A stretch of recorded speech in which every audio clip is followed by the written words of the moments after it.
Welcome to another episode of Design Theater. Today we are going to be looking at Bengus, who is the artist for Capcom.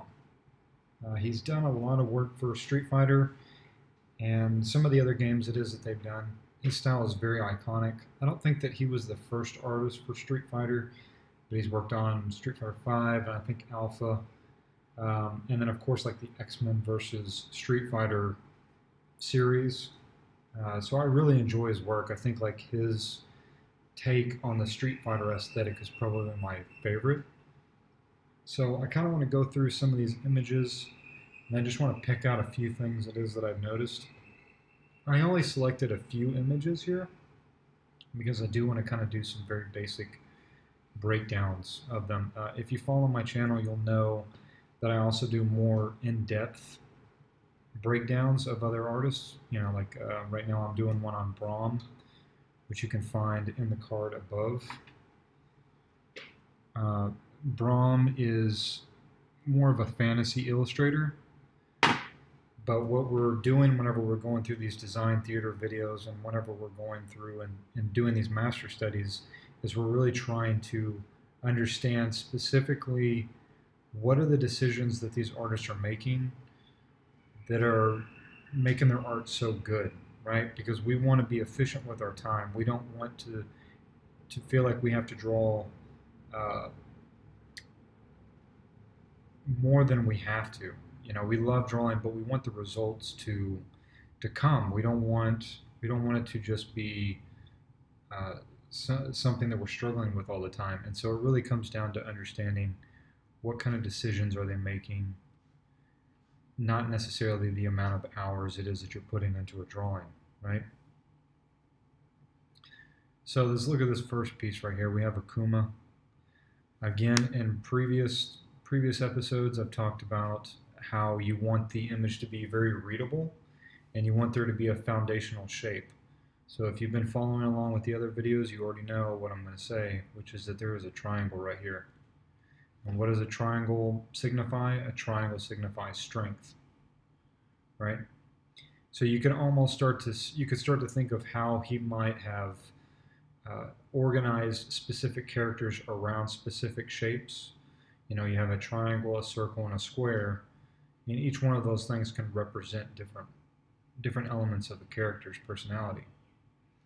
So as we zoom in here, we'll notice a couple of different things. One, it's a stationary position that he's in, but there's a lot of like dynamicism to his drawing, and that's because he understands dynamic drawing. And I would recommend looking at artists like the force drawing instructor Mark Matizzi, I think that's his name. I'll put that link in the card above as well. They have a lot of like drawing videos where it shows you how to create a dynamic pose. So I would really recommend that channel. Now, one of the other things that we notice is if we go in here and we look closely, we will see that there is a lot of definition in these muscles, right? He does a really good job of putting his highlight on one spot. So we think that the light is coming down like this, it's hitting this highlight spot. And since this is the whole muscle right here, as it turns away, it gets darker, darker, darker, right? It does a really good job of illustrating form, right?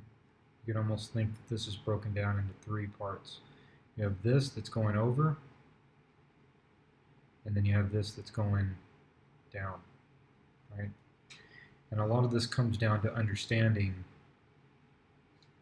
our perspective shapes.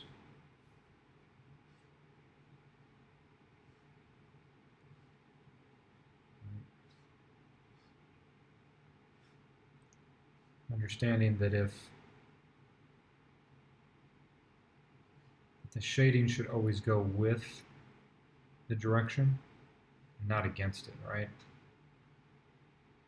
So we could do this on this part, but I think it feels better to do it like this, right?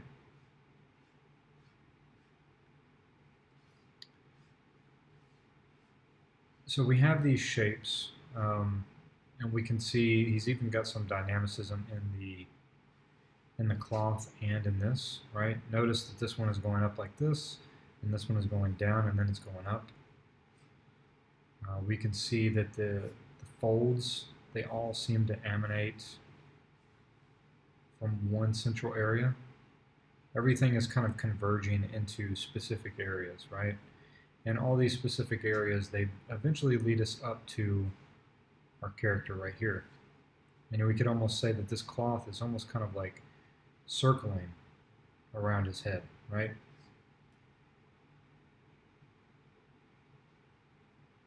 Let's go ahead and let's look at some of these other ones real quick. This is a beautiful I think it's Dark Stalkers or Night Stalkers. I can't remember the game. But I really dig the concept design of these, and he does a great job of, again, going for that dynamic figure. That's really what it is that makes these drawings look so good, is that they understand how the form changes in space and how to create rhythm. And if you watch that forced drawing YouTube that I mentioned a moment ago, what it is that you'll find is that these artists are creating a back and forth rhythm. So you have one curve on this side, so that means they're going to have a straight over here, right? And then you have another curve that's going down this way. And you're going back and forth along this leg, right? And we have this straight that's going down here. Same thing on this side. We have this curve. You could say we have another curve on this side, and you could say this curve turns in here.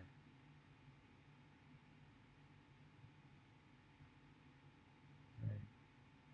So he does a really good job of having like this back and forth kind of flow that's going like this, this, this, and this, all throughout the body, and in the arms too, right? As far as the design goes, that again, this goes back to what we talked about in previous episodes. Notice that he organizes the illustration around motifs and of like shapes, and we could say that the wings are basically that shape, right?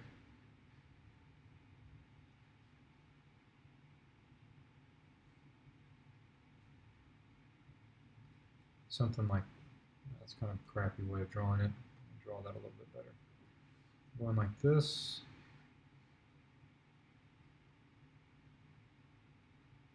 Right, something like that. Notice that these shapes, they have a tip, and then they have a wide, right?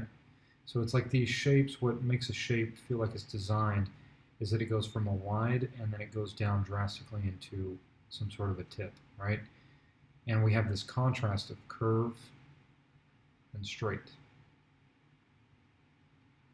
These are all things that I'll have to get into like in more in-depth videos, but it's certain things to keep your attention on. So again, we find he has this motif of the wings that we see here, and then we see that it's repeated in a pattern.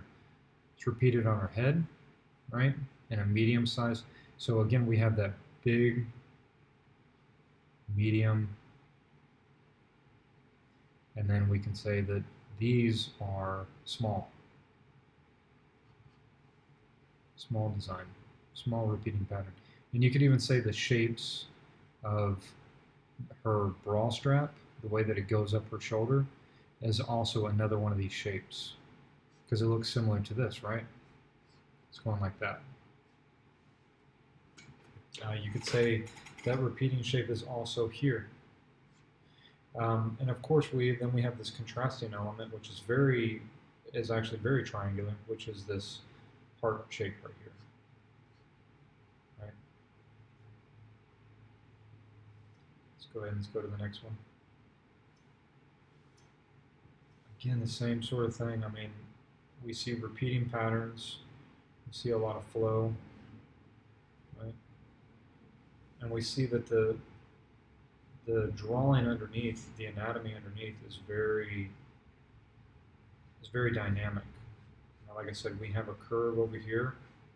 This curve is driving us down into this leg, right? On this side, it's the same thing. We have this curve, we have this curve, we have this. And then we have all of that pointing us back up to the head. So if we zoom in a little bit more, doing stuff like this, like I said, this will help you improve really, really quick. Because you'll just start to see things, you'll see repeating patterns, and then you can take those repeating patterns and put them into your own work.